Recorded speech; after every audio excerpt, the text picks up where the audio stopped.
Hi there, welcome back to Dev Dive. So in this video, we are going to explore the fundamental differences between websites and web applications, and later on we'll be further exploring the structure of a basic website. So now, without wasting any time, let's dive into the video. At the first glance, the website and a web application might seem similar, but they serve different purposes in the online world. So websites are like online books with information that you can read, but you can't really do much else on them. So on the other hand, web applications are like interactive tools that let you do things like filling out forms, playing games, or doing shopping. So they're both used in web browsers, but websites are only for reading, while web applications are for doing stuffs and playing around.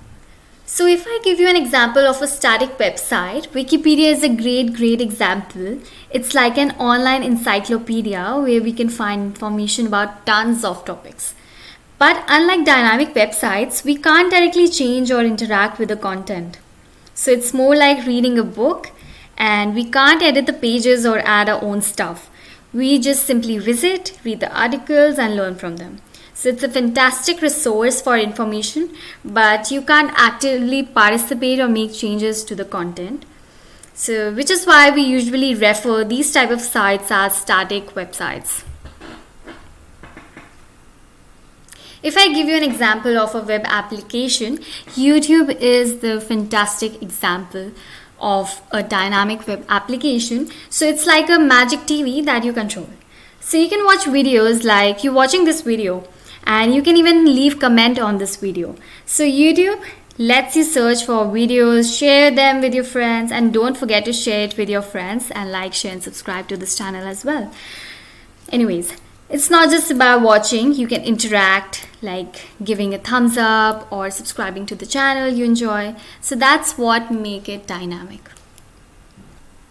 Now we are going to explore the basic structure of a website. Have you ever wondered how websites are organized and what makes them functional? Well, let's break it down. A website is made up of three fundamental elements that are HTML, CSS, JavaScript. So HTML provides the basic structure and the content of a web page.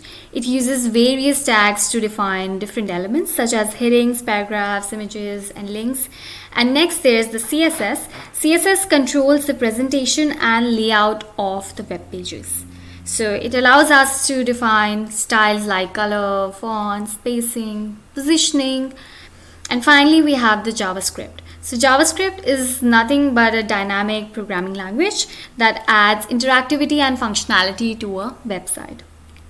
So don't worry, we'll see with a better example. So a human body example. So much like our bodies have bones, muscles, and a brain, likewise a website has its own essential parts. We have the skeleton of a website, which is equivalent to HTML of a website, which provides the basic structure.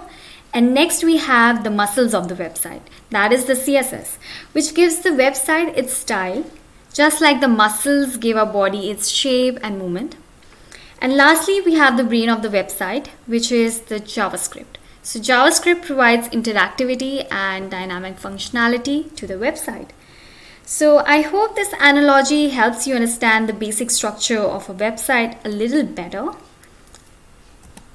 So if you found this video helpful, please like, share it with your friends, and hit the subscribe button to stay updated with our latest content.